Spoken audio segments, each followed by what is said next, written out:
أعوذ بالله من الشيطان اللعين الرجيم. بسم الله الرحمن الرحيم.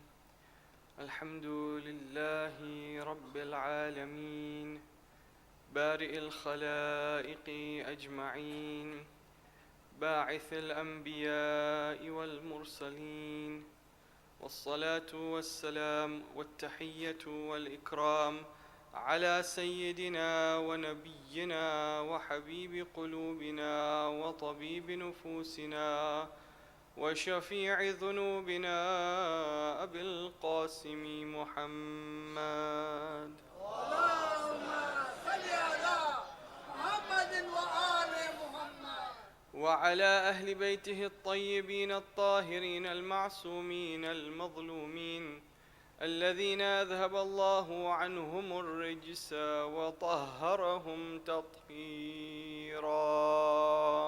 اللهم صل على محمد وآل محمد. أما بعد، فقد قال الله سبحانه تبارك وتعالى في محكم كتابه المجيد وفرقانه الحميد وقوله الحق: بسم الله الرحمن الرحيم. إن هذه أمتكم أمة واحدة وأنا ربكم فاتقون. آمنا بالله. صدق الله العلي العظيم. صلوا على محمد وآل محمد. اللهم صل على محمد وآل محمد. The subject that we are discussing is community psychology. And we have looked at various aspects of community psychology. We have spoken about how, as a community, the Holy Prophet of Islam describes us as a building that supports each other the way the bricks of a building support one another. We have also seen the tradition and the hadith of the Prophet that says that all the believers are like a single body. If part of the body aches, then the whole body suffers. And we have discussed various aspects of community psychology. Last night we looked at the relationships within the community. Inshallah, tonight we will examine the relationship between our community and other communities. We are a community. We are not living in a vacuum. We are living in the world with so many other communities, with so many other peoples. So how are we supposed to interact with other communities? Has Islam given us guidelines about how one community should interact with the other or not? First and foremost, we, as a background, look at this idea of the other. Who is the other? When you are born in a community and you grow up in a community, if you are not exposed to other communities, then those who don't share your common identity are known as others. Those who are not part of your community are known as others. And if you don't know anything about others, then your first reaction to others is one of fear, one of precaution, one of even enmity. As Amir al-Mu'mineen Ali ibn Abi Talib salawatullahi wa salamu alayhi, he says, "An-nasu a'da'u ma jahilu." People are enemies of that which they do not. So in the olden days, especially when communities were very secluded, you would find communities living in far off distant lands. They would not be exposed to other communities. So when anyone from outside would come, there would be immediately a sense of reservation, a sense of fear. They would not like anyone from outside coming. They would look at that person with suspicion, and so on and so forth. Later onwards, when communities started coming together, alhamdulillah, we live now in a cosmopolitan world. where we have so many different communities living together in harmony and peace. When one community got exposed to the other communities, then the reaction now became one of two kinds of reaction. Either they idolized the other community, or they demonized the other community. Either they looked at the other community as superior to them, or they looked at the other community as inferior to them. These were the two ways in which they would look at outside communities.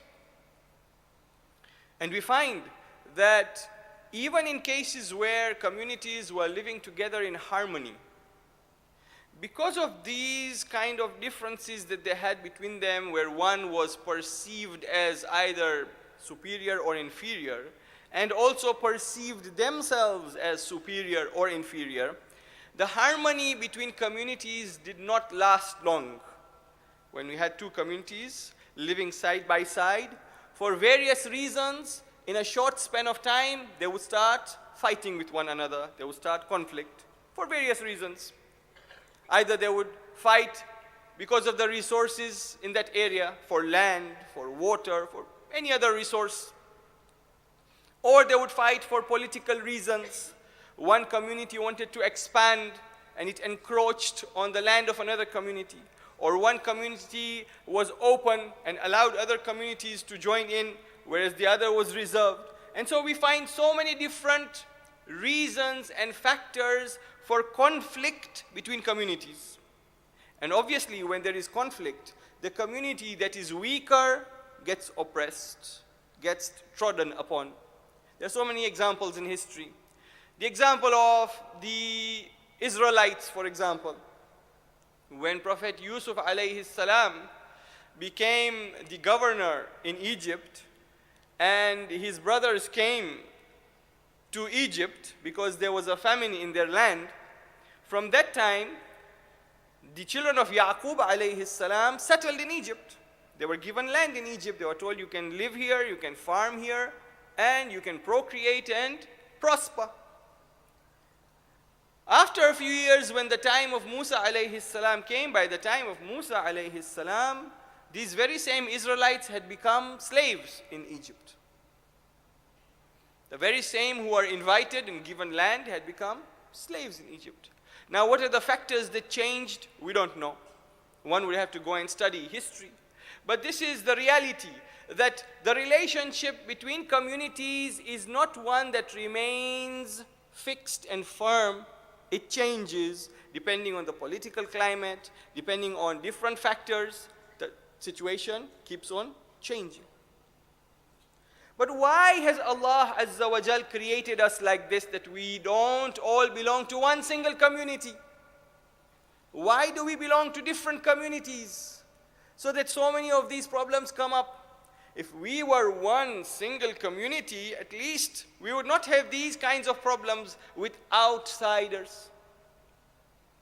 Allah Azza wa Jal says in the very famous ayah that all of you know, Ya ayyuhan nas, إنا خلقناكم من ذكر وأنثى وجعلناكم شعوبا وقبائل لتعارفوا إن أكرمكم عند الله أتقاكم. O people, we have created you in different tribes and in different communities. Why? لتعارفوا, so that you have a sense of identity, so that you can recognize one another. إن أكرمكم عند الله أتقاكم. The only yardstick of superiority is taqwa. Those amongst you who have taqwa, that is the yardstick of superiority. So Allah Azza wa Jal in this verse tells us why He has created us like this. This is Allah's system. This is the way Allah Azza wa Jal has created us. But now, for some reason or the other, every community looks for a reason to claim superiority over other communities. One such factor that has been there throughout history and is still there in the world is racism, where one community, because of its race, because of the color of its skin, claims superiority over other communities. You know, in history, there has been what is known as the white man's burden. Those Caucasians, those white men who colonized the different parts of the world, they felt that it was their responsibility, it was a burden on them.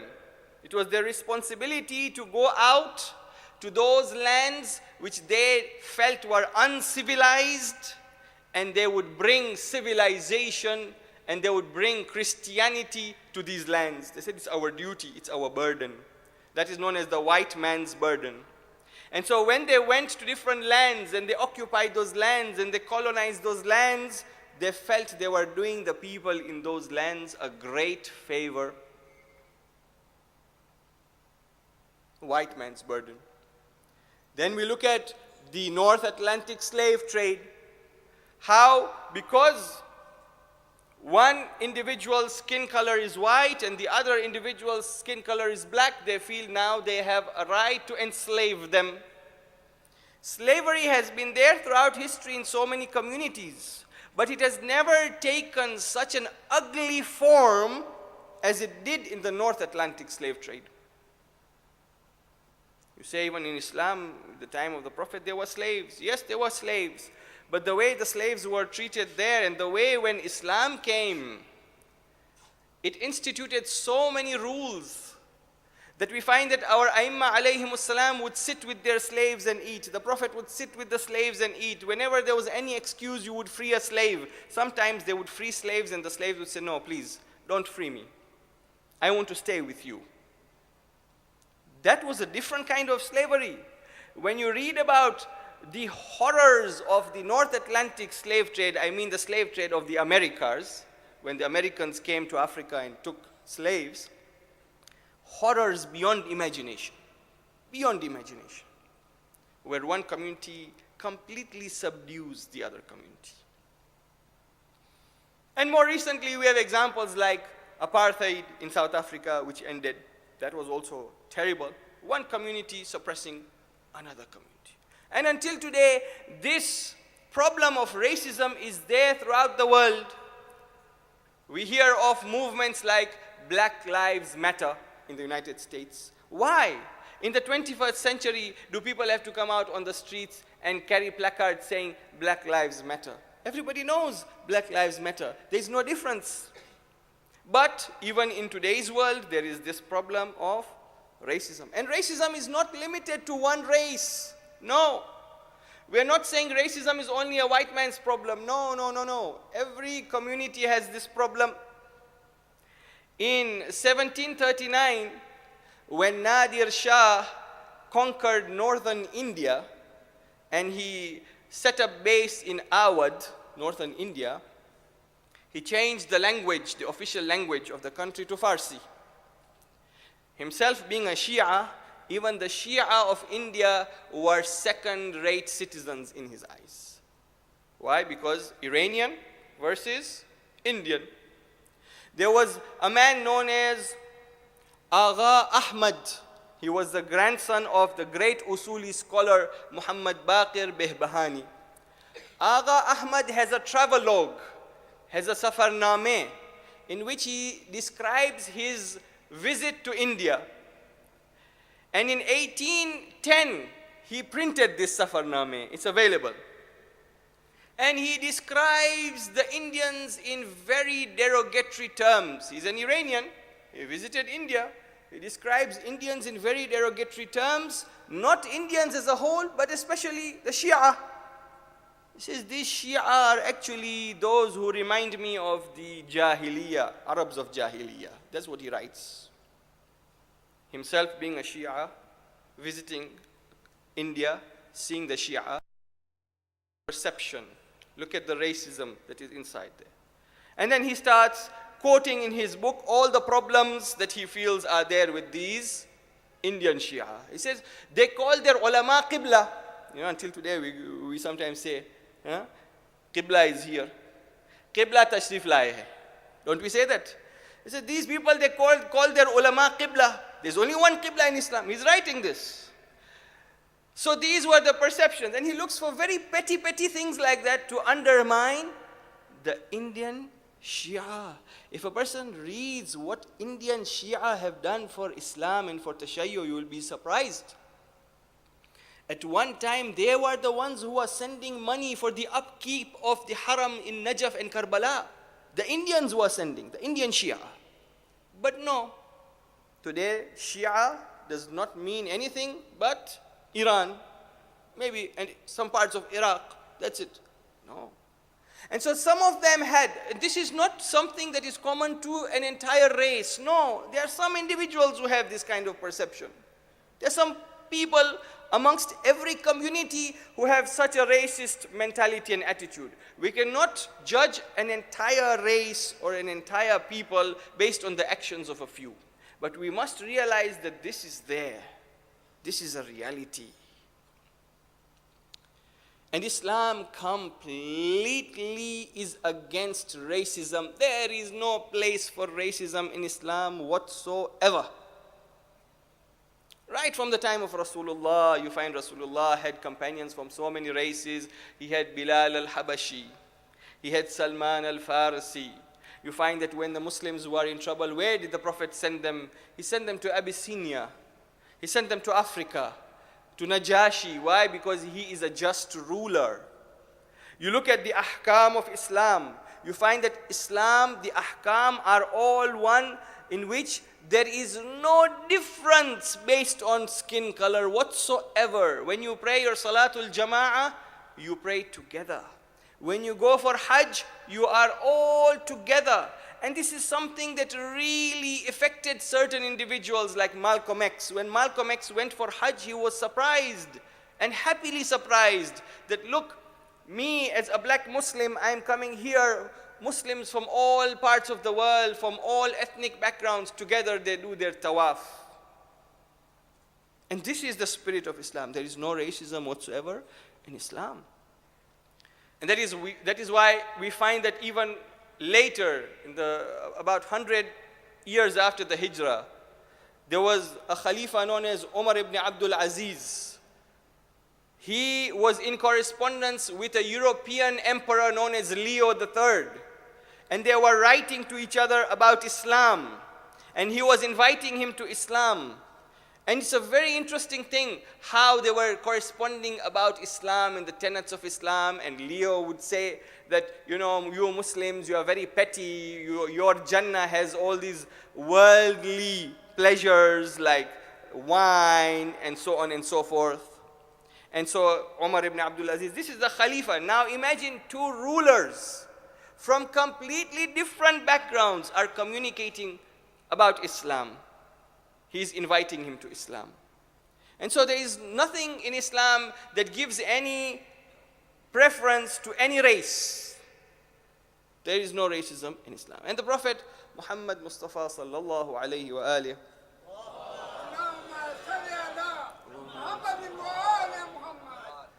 he said, "Man kana fi qalbihi habbatun min khardalin min asabiyyah ba'athahu Allahu yawmal qiyamah ma'a a'rabil jahiliyyah." He says, whoever has a mustard seed worth of racism in his heart, or that feeling that I am superior because my community is superior. Asabiyya. Asabiyya means tribalism or racism, or the feeling that we are somehow superior. If you have a mustard seed of that in your heart, Allah will raise you on the day of judgment along with the A'rab of Jahiliyyah. The Bedouin Arabs at the time of Jahiliyyah, you will be with them on the day of judgment. And that is why we saw even a few nights ago how when the two women come to Amirul Mu'mineen Ali ibn Abi Talib salawatullahi wa salamu alayhi,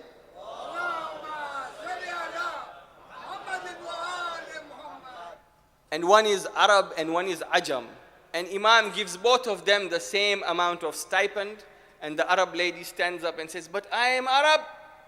What does the Imam say? He says, there is no fadila of being Arab or Ajam. You are the same.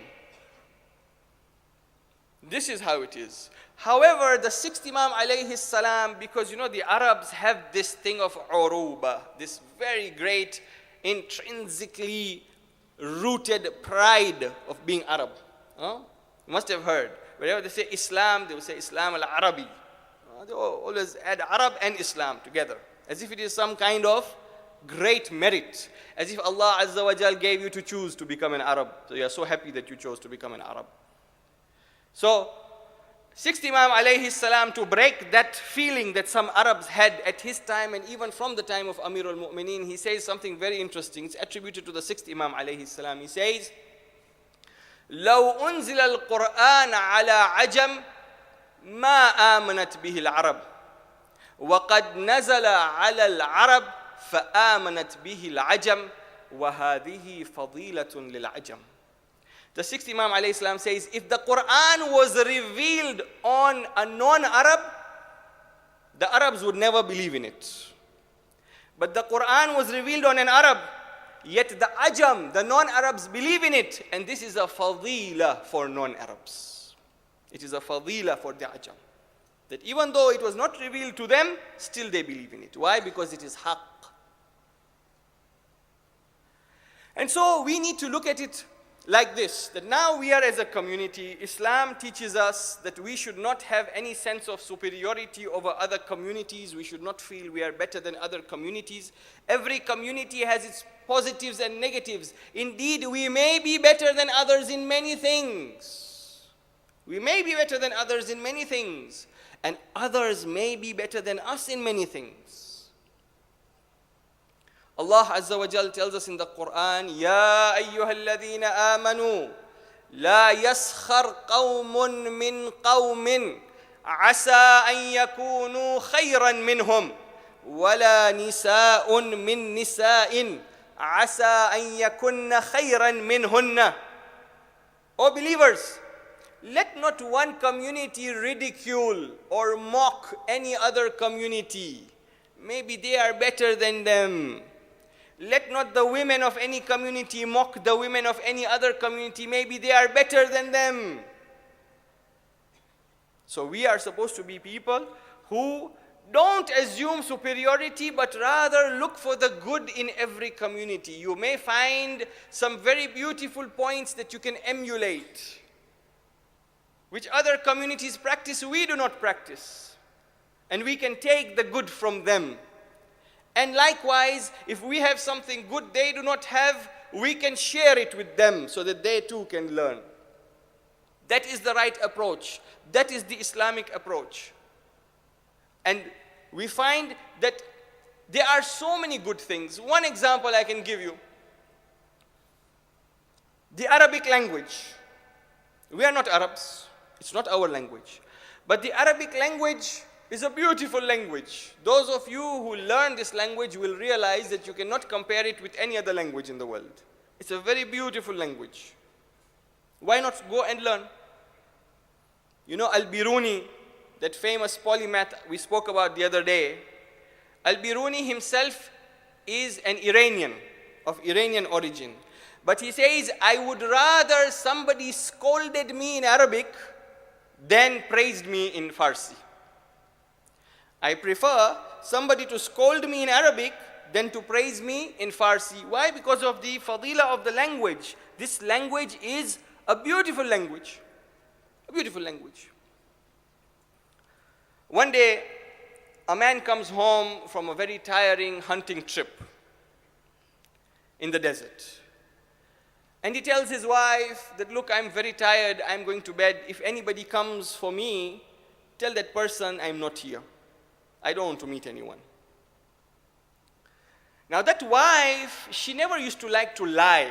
Now somebody came at the door and said, I want to talk to your husband. So she didn't want to tell him directly that he's not here, because he was there. So in Arabic, she replied in such a beautiful way. She said, فَاءَ إِلَى الْفَيَافِ لِيَفِيءَ بِنَا فَيْئًا فَإِذَا فَاءَ الْفَاء فَيْء. That person looked at her and said, now, what is this? Imagine, this is the Arabic language. فَاءَ إِلَى الْفَيَافِ لِيَفِيءَ لَنَا بِفَيْءٍ فَإِذَا فَاءَ الْفَيْء فَاء. What does it mean? It means he has gone to the desert to hunt, and once he has finished his hunting, he comes home. It does not have any future tense or past tense, is he at home or not? No. That man looked at her, I don't think he even understood what she said, and he went away. This is the Arabic language. It is so beautiful. And so why not take something which is beautiful from another community?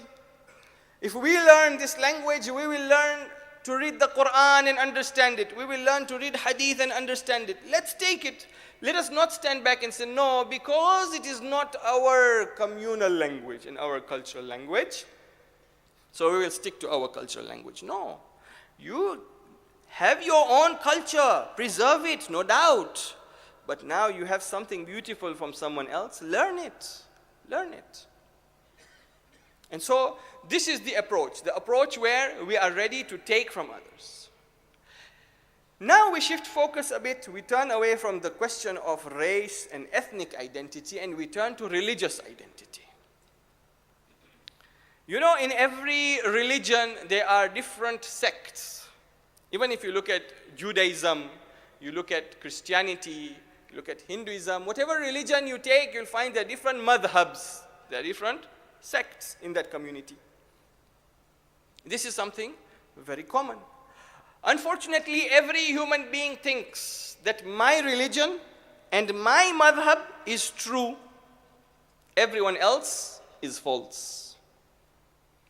We, the lovers of Ahlul Bayt alayhimus salam, feel that only we love Ahlul Bayt, nobody else loves Ahlul Bayt alayhimus salam. Only we love Ahlul Bayt, nobody else loves Ahlul Bayt alayhimus salam. We feel Aba Abdullah is only for us. We feel Amir al-Mu'mineen is only for us. We think nobody loves Ahlul Bayt. We love Ahlul Bayt. That is not true. That is not true. You look at history, you find so many Sunni scholars have written beautiful books about Ahlul Bayt alayhimus salam. Jalaluddin Suyuti, the Egyptian scholar who has written so many books, he has written books about Ahlul Bayt which are so beautiful. Al-Qawlul Jali fi Fada'ili Ali. A book only about the Fadail of Amir al-Mu'minin alayhi salam. Musnadu Fatima wa ma warada min Fada'iliha. A book only about the Fadail of Bibi Fatima alayhi salam. Who is writing? A Sunni scholar is writing. In fact, let me tell you, many of the Fadail that we recite of Ahlul Bayt alayhimus salam cannot be found in our books but are found in the Sunni books. Many of the Fadail. There was a man known as Az-Zuhri. Az-Zuhri was an Umayyad by leaning, because he would teach with the children of the Umayyad Khulafa, and he would move around with the Umayyad dynasty and the people of that dynasty and that family. Who? Az-Zuhri. This same Zuhri, when he narrates the Fadail of Amir al-Mu'mineen, he says that this is Sunni saying, he says, one day Aisha, the wife of the Prophet, was seated and she was with her father. And she saw her father looking at Amir al-Mu'mineen alayhi salam and staring at the face of Ali alayhi salam. Staring at the face of Ali for so long. Afterwards she says, oh father, why are you looking and staring at Ali like this? He says, because I heard the Prophet, peace and blessings be upon him, say, An-nadaru ila wajhi Ali ibadah. Looking at the face of Ali is ibadah. Who is saying this? Who is saying this? A Sunni scholar related to the Banu Umayyah. So do not think for a moment that only we love Ahlul Bayt. Ahlul Bayt, the doors are open. Those who love Ahlul Bayt come from all backgrounds. You will find Sunnis love Ahlul Bayt. You will find non-Muslims love Ahlul Bayt. You will find people from all backgrounds love Ahlul Bayt alayhimus salam. Why? Because when you know them, you can't help but love them. When you know them, you can't help but love them. And so this is the way in which we find everyone thinks that they are on the right. Now, we are talking about relationship between our community and other communities. In this day and age, an age of cosmopolitanism, an age when people live together, a day and age when we can't escape one another, we can't live in seclusion, Our scholars say in this day and age, our mentality and our approach should be ecumenical, meaning what? Should be for taqreeb, to bring closeness between the madhahib, to bring unity between the Muslims. Yes, you may not believe what I believe in everything. You may not follow all the ahkam that I follow. We have some differences, but we have one Allah Azza wa Jal. We have one Quran. We have one Prophet. We have one Qibla. Why not come together? Why not sit down and discuss? We agree to disagree. At least as one Muslim community, we can stand by one another. This is the approach that the scholars are telling us to take in this day and age, and it is not based only on the opinion of scholars. Rather, even when you look at the ahadith of Ahlul Bayt alayhimus salam, this is what you find. The sixth Imam alayhi salam tells us, Sallu ala Muhammad wa ala Muhammad. Allahumma salli ala Muhammadin wa ali Muhammad. The sixth Imam alayhi salam says, visit their sick, those of different madhabs from you. Visit their sick, participate in their funerals, mingle with them. Don't keep aloof from them. You may say, no, but you know, what about tabarra? We have tabarra, which is wajib. Yes, tabarra is wajib. Tabarri is wajib. But how to do tabarri, you have to learn from Ahlul Bayt alayhimus salam. Not what you think is tabarri. You want to know how tabarra is done? You look at how Ahlul Bayt alayhimus salam did it, and that is how you do tabarri. And so it is an age when we need to come together. It is not the age when we should divide and quarrel amongst ourselves as Muslims. Yes, however, there are some groups within every community of every religion who are extremist in their views. We have some extremists in every religion. That is why we find in the world today, I'm giving you now examples from what is happening today in the world. When we look at what is happening in Myanmar, in Burma, to the Rohingya Muslims, we can't but ask the question that aren't the people who are perpetrating these atrocities Buddhists? When you think of a Buddhist, what do you think of? You think of a man, very simple, doesn't love the dunya, spends hours in meditation, a man who talks about nirvana and enlightenment, a man who talks about being kind even to animals, a man who talks about keeping away even from killing a fly. This is the picture that comes to mind because that is how they have portrayed Buddhism. Yet you find these very same Buddhists are killing innocent children, small children. What is happening? These are the extremist elements in that community. And every community has extremist elements. Look at India, for example. In India today, there is a major problem. And that problem is that there are some extremist elements that go around killing anyone who is suspected of eating beef. And you know, the Muslims and the Christians, they eat beef. And so we have these elements now going around. Hindus are known, it is known in their teaching that they believe in ahimsa, which means non-violence. We look at Gandhi and the kind of revolution he carried out, a non-violent revolution. It is quite far from our imagination that the Hindus would do this. In 2015, as one example, October of 2015, there was a man known as Muhammad Akhlaq, 52-year-old man. He was seated in his house with his children, with his wife and children, and they were having dinner. And a Hindu mob descended on his house and dragged him out, and they beat him to death just because they suspected that he was eating beef. This is one of numerous examples. So many examples like this. This is the extremist element in every religion. In every community of believers, there is an extremist element. And now, instead of ahimsa, which means non-violence, they are following another principle which is known as shuddhi in Indian.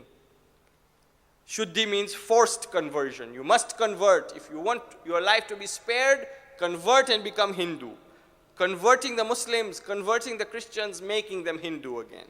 That is what they are following. And so they have within different towns and villages, different vigilante groups known as Gav Rakshaks, and they are taking care of the cows, and now cows are more valuable than human beings. What is this?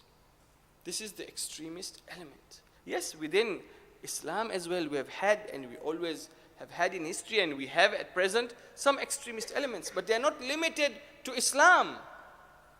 In all religions there is this problem. What does Islam teach us? Islam teaches us to be good with all human beings, not only with believers. When Imam Ali alayhi salam was sending Malik Ashtar to Egypt and he gave him that letter, what did he tell him? Oh Malik, human beings are of two kinds. إِمَّا أَخٌ لَكَ فِي الدِّينِ أَوْ نَذِيرٌ لَكَ فِي الْخَلْقِ. Either he is your brother in Iman, or at least he is a human being like you. If he is not your mu'min brother, he is a human being like you. And that is why our Prophet would visit even those who were Jews in Medina and they were sick. The Prophet would visit them. There is no rule saying that you should only be good to mu'mineen. No. Islam teaches us that any other community that you interact with, you should be good to them. You should treat them well. Yes, there is one caveat. There is one exception. And that is that you should not have deep love for anyone but mu'mineen. Allah Azza wa Jal says in the Holy Quran, Ya ayyuhalladhina amanu, la tattakhidhu aduwi wa aduwakum awliya, tulquna ilayhim bil mawaddah, wa qad kafaru bima ja'akum min al-haqq. O believers, don't become very attached and very intimate and very close to those who are not believers, those who have disbelieved in the message of Rasulullah, those who are your enemies, who don't follow your religion. Don't become very attached. That is all. But you will not find any hadith, you will not find any ayah of the Quran that gives you permission to mistreat anyone because they are not Muslim, to cheat anyone because they are not Muslim, to steal from anyone because they are not Muslim, to lie to anyone because they are not Muslim. No. This is the only exception. There should not be a very strong bond of affection. The sixth Imam, Imam Ja'far al-Sadiq, salawatullahi wa salamu alayhi,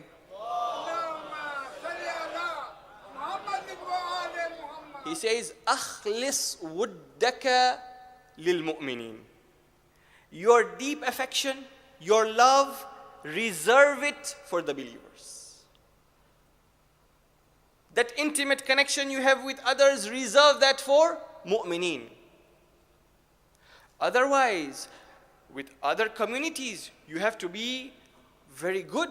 Why? The sixth Imam explains that you as a Shia, you are my follower, you are a Ja'fari.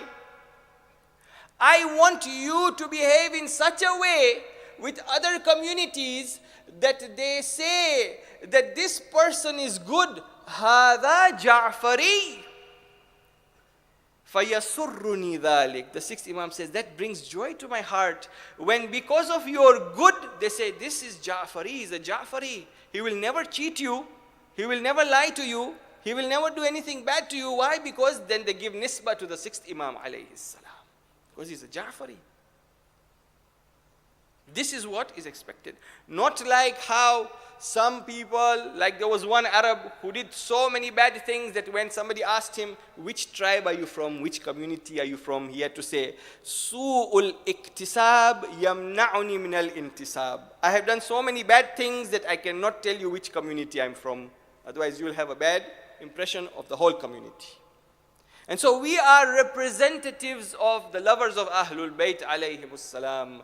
We are the representatives of the Ahlul Bayt alayhimus salam. And so we need to keep a reputation and we need to have a behavior with other communities that is a role model for people to follow in the world.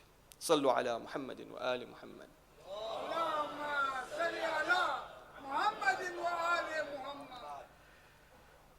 one last point, and inshallah we'll move on to the Masaib. As you heard before the Majlis, the importance of Azadari.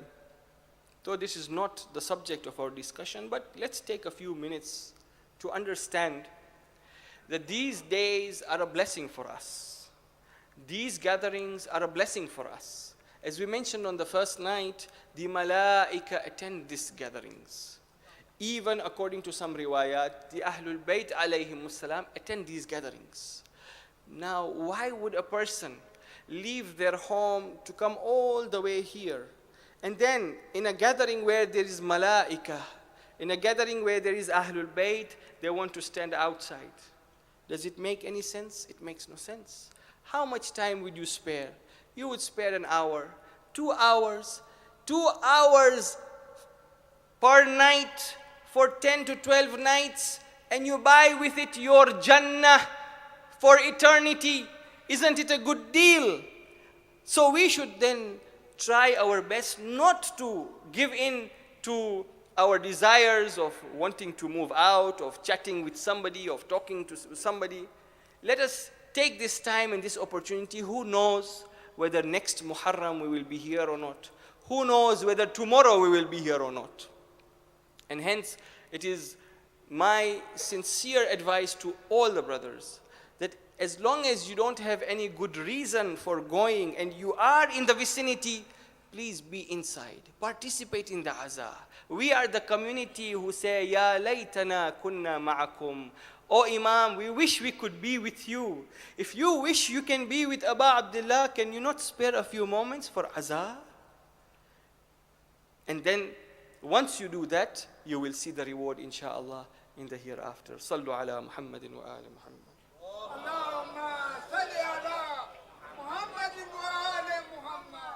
Tonight is the 7th night of Muharram al-Haram. The 7th of Muharram was the day when, according to the riwayat, water was cut off from the tent of Aba Abdullah. It is from the 7th that you start hearing the cries of Al-Atash, Al-Atash, Al-Atash. In Karbala, all the representatives of Ahlul Kisa were there. And the representative and the Shabih of Rasulullah was there in the form of Aliyun al-Akbar. The Shabih of Fatimatul Zahra was there in the form of Zainab Kubra. The Shabih of Aliyun al-Murtada was there in the form of Abbas. And the Shabih of Imam al-Hasan alayhi salam was there in the form of his son Qasim. Qasim ibn al-Hasan, the prince of Karbala. From the very beginning he asks Aba Abdullah, Ya Aba Abdullah, will I also be given a chance to fight and sacrifice my life?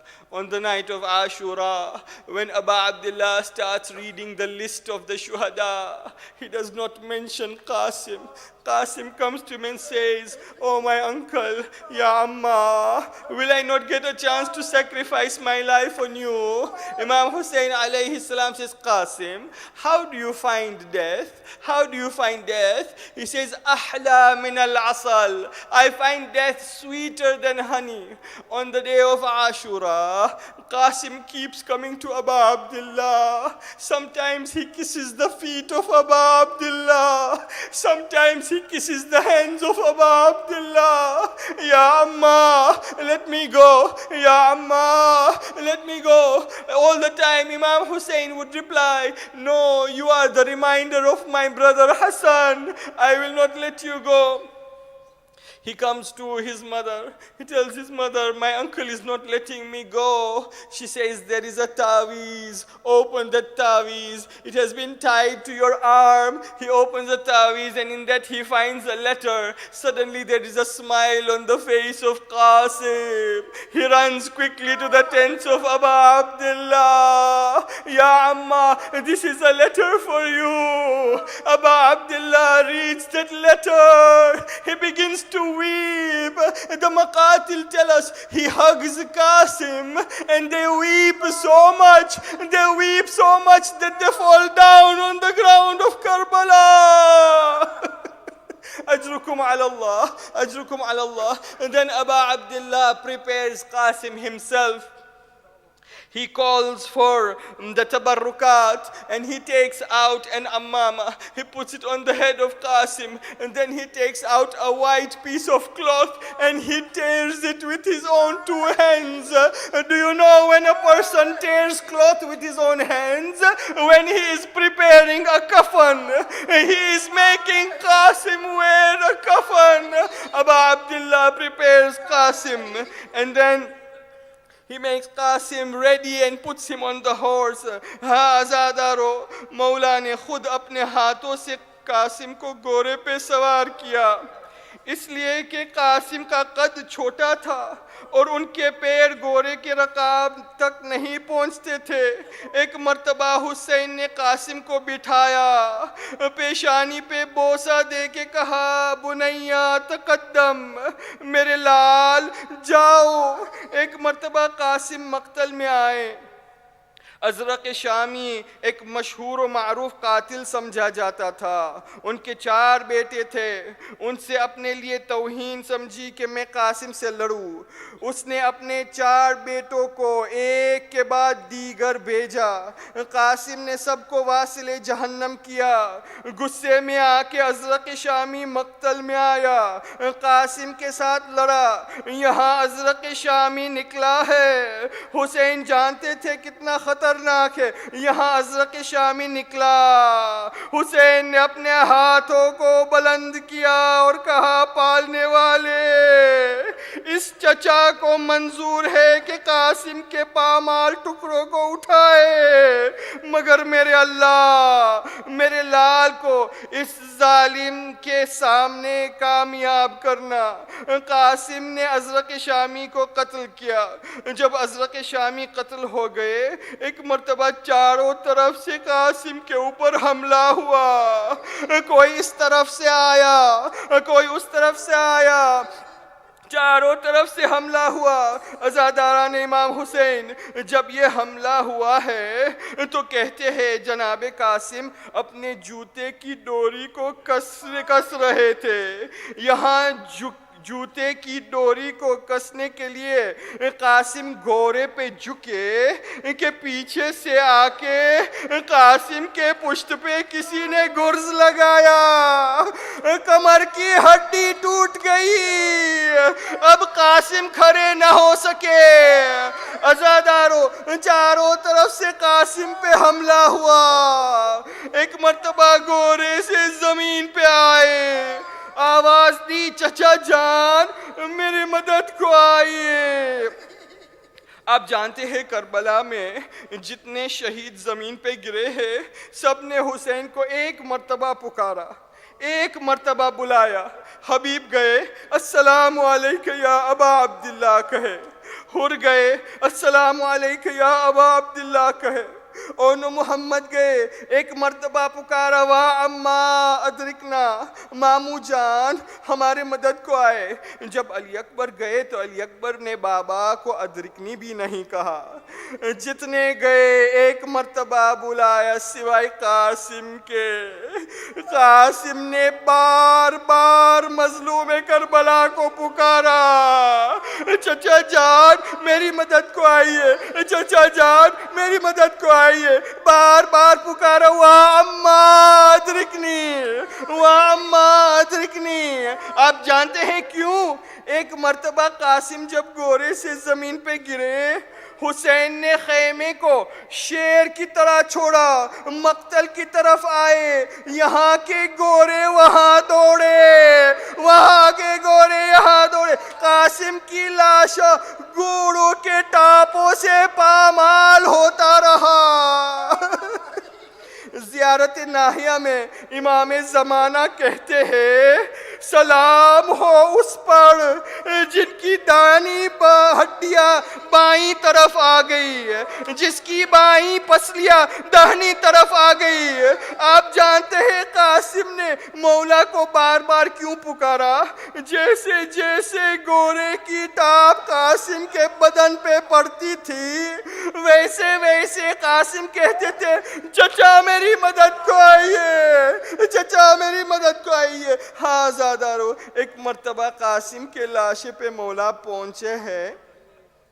پہنچنے کے بعد وہ بچہ جس کو مولا نے خود سوار کیا تھا اپنے ہاتھوں سے، ایک مرتبہ جب مولا نے اس کے لاشی کو دیکھا تو زاروں قطار رونے لگے. اس کے بعد مولا زمین پہ بیٹھے، قاسم کا لاشا اٹھایا، قاسم کے ایک ہاتھ بغل کے نیچے رکھا، دوسرے ہاتھ دوسرے بغل کے نیچے رکھا، قاسم کا سینہ سینے سے ملایا. وہ بچہ جو گھوڑے پہ اکیلے سوار نہیں ہو سکتا تھا مقتل میں ملتا ہے جب سینہ مولا کے سینے سے لگا ہوا تھا اور مولا قاسم کو خیمے کی طرف لے کے جا رہے تھے. قاسم کے پیر زمین کو خط دے رہے تھے. قاسم کے پیر زمین کو خط دے رہے تھے. اجرکم علی اللہ. بس عزادارو، جب ایک مرتبہ خیمے کے اندر مولا قاسم کو لائے، یہ نہیں جانتا میں کہ فروا نے قاسم کو کیسے دیکھا، ایک ماں نے اس بچے کو کیسے دیکھا مجھے نہیں معلوم، لیکن ایک مرتبہ حسین خیمے کے اندر قاسم کا لاشا لائے اور بس یہ ایک وہی شہید ہے، بس یہ ایک وہی شہید ہے جس کو سلانے کے بعد خیمے کی طرف دیکھ کے کہا، اے ام فروا، اے سکینہ، اے زینب، صبر کرو، صبر کرو، یہ قاسم کا لاشا ہے. ماتم حسین.